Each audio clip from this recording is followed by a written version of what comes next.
Who likes jewelry here? Raise your hand if you like jewelry. Okay. Do you know the difference between high jewelry and fine jewelry? Okay, you don't. I love it. Neither did I, till I had a wonderful chat right before coming here with, I would say, an artist, first and foremost, a trailblazer, a visionary, someone who elevated the jewelry game to the highest status possible. And I'm talking about none other than Ana Khouri. So please welcome her with a big round of applause. On the lake. I always like to say this, from Brazil to the world. Have a seat wherever you feel comfortable. I'll sit next to you. I want to introduce Ana Khouri, whose work is just unbelievable. Thank you. But Thank you all for being here. But I want... for introducing No, me. please, Such a kind way. please. I want you to tell your story because it's so fascinating to me. And one of the things that we talk about is how you have to listen to the universe when it talks to you, because you, original one, you are an artist. And that's your craftsmanship. You wanted to be an artist. And all of a sudden, you end up being one of the most coveted high fashion designers in the world. Thank you. How did that come about? So, yeah, thank you for the kind words. So, I'll try to make the long story short. I'm sorry for my voice. I'm a little bit... She was just in the CFDA Awards last night. So give her a big round of applause. She's here today. Thank you. So, while I was still in art school, I had this show where I had these sculptures made of steel. There were huge sculptures made of steel. And I had these naked women wearing them around their bodies. And it was about the warmness of the flesh, the coldness of the steel, the material, the opposites, the feminine, the masculine. Someone came up to me and said, Anna, I think what you're doing is so beautiful. I would like you to adapt these pieces into smaller scale, as I would like to use them on my body as an everyday piece. And when you're younger and you're still in school, of course you're driven by challenge, and so was I. So I was like, okay, but for me to do that as a sculptor, I would have to think about the functionality. And I'm not used to thinking of functionality. I would have to make this piece stay in your arm or in your finger, and how to do that. So I ended up learning the craft, studying, getting to know all that I needed to know. At the time, I couldn't afford working with gold. So I started working with silver, but I fell in love with how the material would mold to my vision. Also, all the materials found in nature. And with time, I was so in love with the art of jewelry making that I felt like that was a calling. You resisted for a little. Nonetheless, or a lot. Yes. Nonetheless, as we were talking back there, it took me 10 years from when I started the first piece while still in art school from when I opened my bi-appointment space in New York. I felt as a sculptor, I really wanted to continue doing my art and sculpting, and I felt that making these pieces was something I loved to, but it wasn't something I really was going to do as my work. I had a lot of people coming to me and saying, I want a piece, would you make me a piece? And that made me happy, and that made me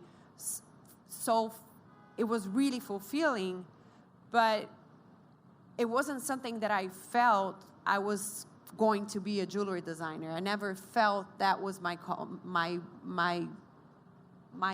Your calling. My calling, my passion. So with time, I think that this is one thing that we were talking back there that I really wanted to talk to you guys about, which is being open. Sometimes we think that this is how things should be, and that's what we study for, and that's how we thought that, how we plan things. And life has a way of showing us a little bit of how things should mold, and a way of telling us, this works and that's not really working. And I think that if we are open and if we're really listening, we can see these signs and kind of feel it and just go with it. And the moment I started opening up and saying, okay, being a jewelry designer, okay, doing these pieces as my work, as my main work, not only my sculptures, I found out this path, and it was incredible to see what that led and how that transformed itself into what it is today. But yeah, it was nothing I planned. And to the point, your family, which is at the end of the day our hub, our point of reference, who we are, you looked at them and you said, I'm not going to be a jewelry designer because that's not where I come from. Yeah. And then that label, you took it off your head and you opened yourself to it. How hard was it? Well, because I come from a family of artists, and for me, it was like when you're brought up that way, you think of like doing something with functionality, like being a jewelry designer, you're kind of downgrading yourself. But that's when you're young and you're not really smart about it. But then after, you realize that it's just like one of those old ideas that you have in your mind, and something that it's like, no, it doesn't really make sense, neither for you or for anyone else. It was something that you have to let go. But also, I think that there's something to be said about letting old ideas go and receiving the new, which is also the way I create the jewelry. It's very different. And I don't know if there's any jewelry designer here. Is there someone? So we normally, sit in the front. So we normally, we draw, my way of creating is I start sculpting. So I still go back to the way I originally started creating to create my pieces. So when I think about a piece, I think about how I want it to mold to the body and how I want the shape and the form. So I think about the shape and the form. So I sculpt, I come up with the shape, the form, then I add the functionality. So it's not like you come to me and you're like, oh, Anna, let's create something together. And I go there and I draw and I sketch and I give you a beautiful sketch. So also, I feel like it's very important for us to really honor the way we think and not be able to, and not really try to fit in boxes. Because I think that if there's something about my jewelry that stands out and that was really important in my journey and that made me who I am today, was keeping these little these little details that made it so different than whatever was already out there. And in case, if you may not know her work, I invite you to go online and check it out, because there's a very strong point of view. There's a uniqueness to it. There's the quality behind it. And you're a rebel because you were not afraid to have a voice and distinguish yourself from everybody else's work and having your own. How difficult was it? Well, I believe that you must do whatever you believe in. If you follow your heart, if you follow your intuition, I am really certain that the universe will support you. So in whatever path that you're working on now, I think that there's ways to get somewhere. Of course, you have to respect certain things. But I believe if you really do something you believe in my case, it was, I want to make jewelry that empower women. So when I decided that this was my path and I really loved what I was doing, I thought, okay, how can I empower the women that I'm dressing? So I thought, okay, so I'll mold these pieces into her arm or into, her ears. But what am I trying to say? What am I trying to do? So I didn't want a piece to dress her, but instead I wanted that piece to bring light to her in a way that it would bring her beauty out. It would bring her beauty out. So the idea of the ear cuffs, for example, I started the ear cuffs 20 years ago when I started. So the idea that you would bring light somewhere close to your eyes and not so down over here. We normally look at women and we talk to each other. We look at the eyes, right? So whenever we could bring light closer to the focus, our eyes would be focused. How do I explain this? So our eyes would be focused over here, and the more light we bring, here is where a focal point. The focal point. But also, let's say we do like things to our face, and we try to keep it up a little bit. When our focal point comes down, and I'm not saying this will make you look old or anything, but you start to study the face. When our focal point is down here, you talk to someone, but you're coming down. When your focal point is right here and you're bringing light to this place, you kind of stay right here. And it's very different. Try and do this experiment on your mirror. Also, if you're working with, there are cuffs that I do that they mold to the arms like differently, and maybe you can help me with that, because I started this path now talking about this, but also I feel like only in images I can show that. So of course. maybe we jump to something. Yeah, the thing is that there's a philosophy and actually a study of anatomy behind her pieces. Yes. That they will also the balance on the weight weight of the jewelry. Yeah. This just happened. So I think ear cuffs are super uncomfortable. They may look beautiful, but I feel that they're uncomfortable. Most of them are very uncomfortable. So I had him try one of the ear cuffs we made. The one she has on, she put it on me. And incredibly, in about a minute, I forgot that I had it on. And I said, wow, this is incredible, because I've tried even smaller pieces. Sometimes and we they're so try. uncomfortable. Yeah, sometimes we try something just because it's like, oh, it's fashiony and I want to wear that. And like a brand will do something because it feels like, oh, okay. And then you put it on and then you just can't keep it on because it hurts so much. And I always tell my clients, like, I'm working in your favor. If you put something on that you can't stand keeping that piece on you, please take it out. It's like a piece of clothes that really doesn't fit. So why would you go through that in jewelry? You should not. Like, there's no reason why buying some piece of jewelry that hurts you. Until you find something that really fits you well, like, please don't wear it. Because you're doing yourself like a misfavor. Do not wear it, a misservice. Also, like earrings that are too heavy. That, the lobe is something that never stops growing, our nose and our lobes. So if you're wearing heavy earrings, you're like bringing your lobes like down, and with time, that's going to be horrible. Yeah. So one of the things we do is, like, every time there's a post in an earring, it's very, very light. So we work towards making that earring that has a post very, very light. When it's an ear cuff, we put a little bit more of weight. But when it's something that goes into the post, we make a point not to do it in a way. Okay. So we study a lot in a way to help women. I want to touch other points also. Of course. Because I know we don't have a lot of time. Go ahead.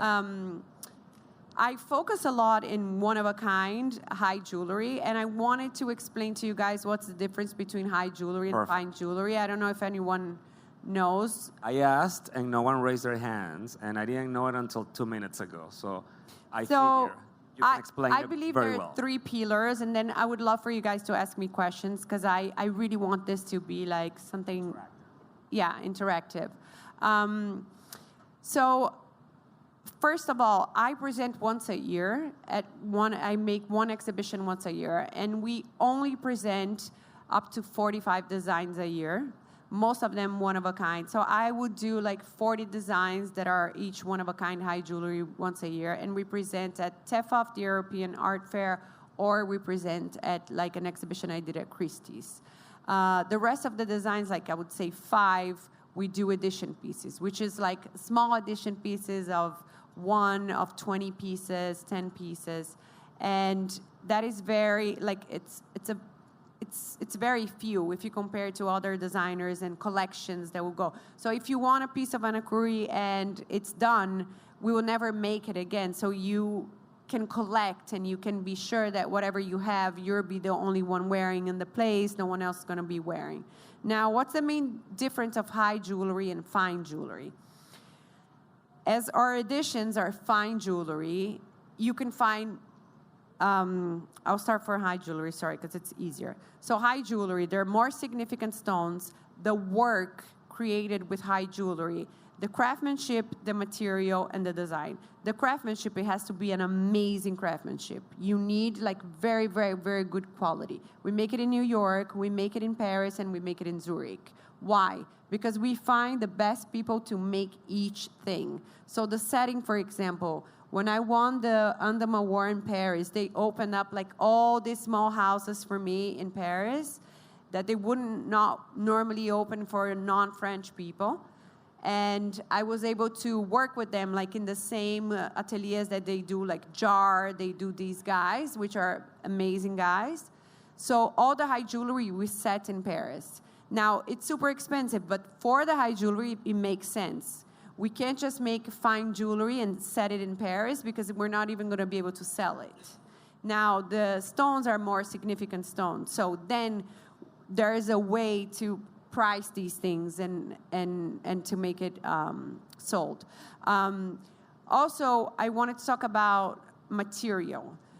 We only work with ethically and responsibly sourced material. We have been doing that since the get-go, so since I started the brand. Now I work with young designers, kind of mentoring them how to work. I became an ambassador for Fair Mind 2 years ago. So what I do is I mentor these young designers and work with them, like how can you explain to your clients at the end of the day that you're spending 2 times the money that you would normally spend on the gold, so your product will be 2 times the price, and why should that client pay that for the jewelry? Anna, if I may interrupt you. Yes. I think the third pillar Yes. of the high jewelry, Is which design. is the one that you are actually a pioneer, Yeah. is the design. Yes. How do you work that element into high jewelry to be considered high jewelry? Perfect. I think that's a good one. And thank you for putting me back on the line. Back on track. Back on track. So the third thing is design. What I think it's super important is all the big brands, and big brands, when I say big brands, we're talking about all the ones we know, okay, that have stores everywhere. The big brands, they have amazing quality materials. They also have craftsmanship that it's amazing. But sometimes what people say is like, oh, they don't have as much as design, or they lack a little bit of design. And that's where independent designers, they come and they're conquering a lot of what's out there. It's tricky to talk about this, but you guys understand what I'm saying. But there's got to be a level of innovation. So what we need is innovation. So what is the jewelry of today? What is whatever it is of today? If you guys are working in accessories, if you guys are working on fashion, or whatever it is that you guys are working with, what does it mean doing it that represents you, that represents your instinct, your, like you? So I see people here that I know what they do. And I know a little bit of Lisa, Hugh, like everyone here that I see faces that I recognize. And I'm like, I know their story of success because they did something that was about them. For me, the idea of design in high jewelry, why is it so important, is because I was able to follow my heart, to bring the sculpture into the jewelry, to add materials that would normally not be added to, like, would not be worked on high jewelry, how I worked them. So I mixed crystals with like some incredible like 5-carat pink diamond, which was like an $8 million diamond, you know, and bring them into like Christie's for a sale, for an exhibition. So the idea of that there was no restrictions, that I could experiment and make what I thought of. The idea that I could bring these chains like I did in the Met with Irina. I brought like diamond chains, and I had like all these models work with diamond chains and Cuban chains with a lot of diamonds, and wear it like with everyday clothes, with jeans and t-shirts. And everyone was like, okay, but what's happening here? And I'm like, yeah, these are chains because we are the guys today waking up, going to work, coming back. We are these guys. We're not wearing just jewelry to go to a wedding and putting it back in the safe. We want to wear our things out, right? We're not in the Victorian era. No. So we have to make an excuse just to wear jewelry on a daily basis. Exactly. But you're thinking outside the box. And I but think that's what I think so beautiful. It's like that represents what's going on today in the world. And that is what like we have to think. I think sometimes we think like we come from Latin America, we come from Brazil, or we come from wherever, you know, and the thing is, it's all in our heads, you know. It's like, I can't do this, or I can't do that, or I'm not from there, or I'm not going to be. No, like you can conquer anything and you can do anything as long as you believe that you're good enough, as long as you believe that your work is good enough. Like, do you trust your design? Do you trust what you're saying? What do you have that no one has, you know? Do you feel that growing up in Sao Paulo, which is such a cosmopolitan city, defined or shaped your work? No. Also, I moved to the U.S. I was 10, and then I went back, and then I was coming back and forth. But it was not only this, because then I moved to Europe, and then if I thought I wouldn't be doing it in Europe, then I would feel like less there and not. So it's really up in your head, you know. So we have to get rid of whatever labels we put on our heads that define, or we think defined us. Yes. As a creative. As a creative. I remember like my first exhibition at Philips. I had huge exhibitions in auction houses. And I remember one of my first exhibitions, they gave me like the whole ground, Philips in Madison. And it's a big thing for a Latin. I remember like there was no Latin artists, not only jewelry designers, to have this space given to them.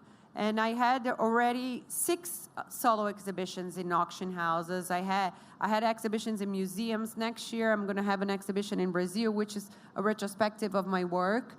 And I continue to be exhibiting at TEFAF, which is the most important art fair in the world. And our jewelry is collected all over the world. And I have to say, none of this would be possible if I thought, oh, am I good enough? I think that we study, we learn, we make sure that we can do it, and we do it. But we trust each other. And with that said, I just want to give you a big round of applause because you're a true inspiration for everybody who wants to design. Thank you so much.